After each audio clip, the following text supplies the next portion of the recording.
This is for Chapter 3.1.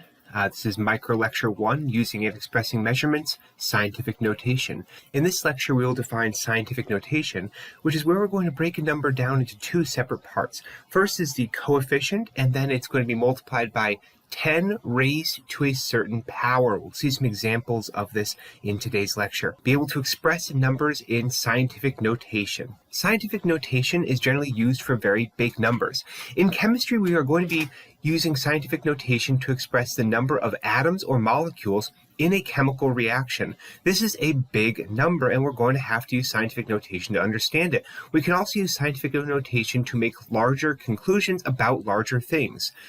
For example, how to write scientific notation? Well, if we have 124 kilograms, that's going to be written as 1.24 times 10 to the second power kilograms. If you multiply 1.24 times 10 to the second, you're going to move that decimal place 2 over to get 124. And you might be looking at this and saying kilograms. Isn't kilo 1,000 grams? Yes, you could actually also note this as 1.24 times 10 to the fifth grams, because you'd be adding 3 to the exponent there if you're going to be turning kilograms into grams. What this allows us to do is convert things easily without adding a whole bunch of zeros at the end and express large numbers in a way that doesn't take up a lot of space on a page. It's very easy to lose a few zeros if you're adding and multiplying very large things.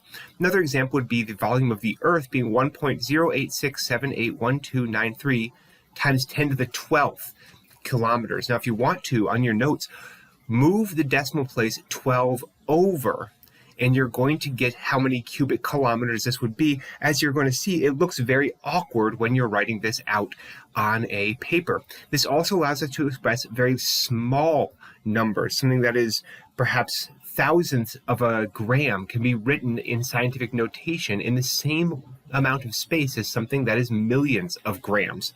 So this is why we use scientific notation in chemistry. So you can see that coefficient again. The coefficient is the first thing that is written, the 1.24 in this example. And then you can see 10 raised to a power. And we usually write the multiplying sign between there.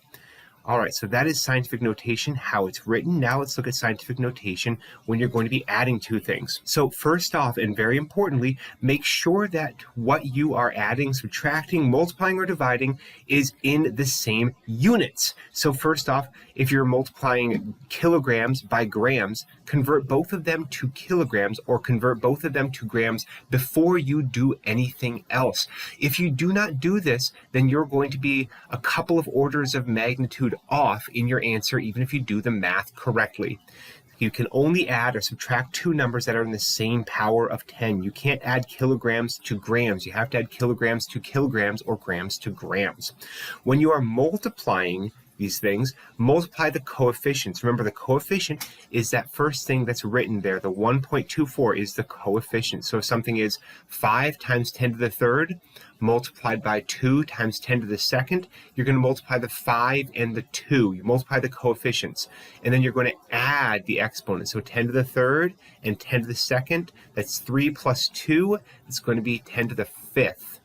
When you're dividing, you divide the coefficients and you subtract the exponent in the denominator from the exponent in the numerator. So write down an example, maybe 6 times 10 to the 10th divided by 3 times 10 to the second.